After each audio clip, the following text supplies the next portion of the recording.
The quiet descent. Sarah sat in her car, staring at the building where she'd worked for nearly a decade. The email had been brief, almost cold. Her position had been eliminated. Just like that, everything she had built, the stability she had relied on, was gone. The company had decided to cut costs, and her job was one of the first on the chopping block. It wasn't personal, they said, but it felt deeply personal to her. At first, she tried to stay positive. She updated her resume, brushed off her interview skills, and applied to every job she could find. But nothing seemed to stick. The jobs she landed were short-lived and unfulfilling, each one leaving her feeling more lost than the last. Each rejection or abrupt end chipped away at her confidence. She felt like she was drifting, unable to find a place where she truly belonged.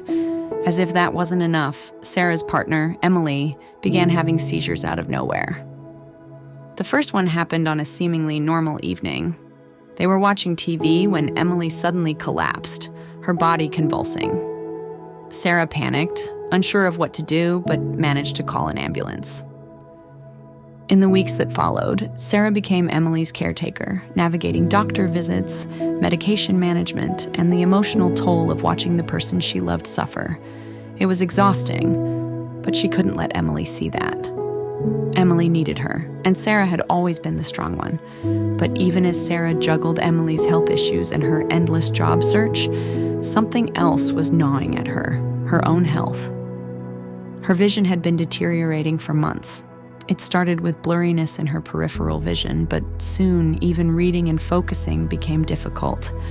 She knew she needed to see a doctor, but between caring for Emily, bouncing from one dead-end job to another, and keeping up appearances, she just couldn't bring herself to face it. Her friends, unaware of the chaos in her life, slowly started to fade away. Sarah had stopped attending group outings and gatherings, and after a while, they stopped inviting her.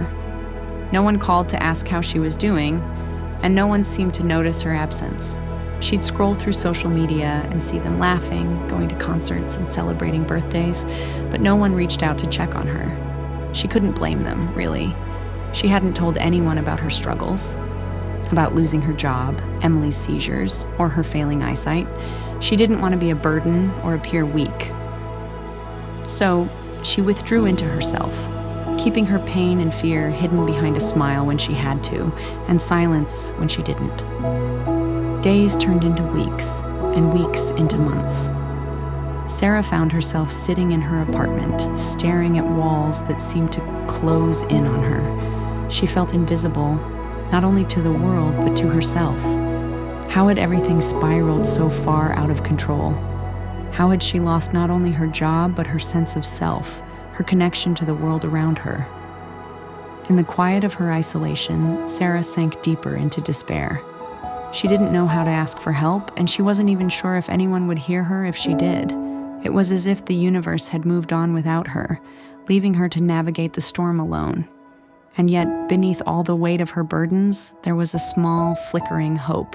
Maybe, just maybe, she could find her way back. But for now, Sarah sat in the darkness, waiting for a light she wasn't sure would come.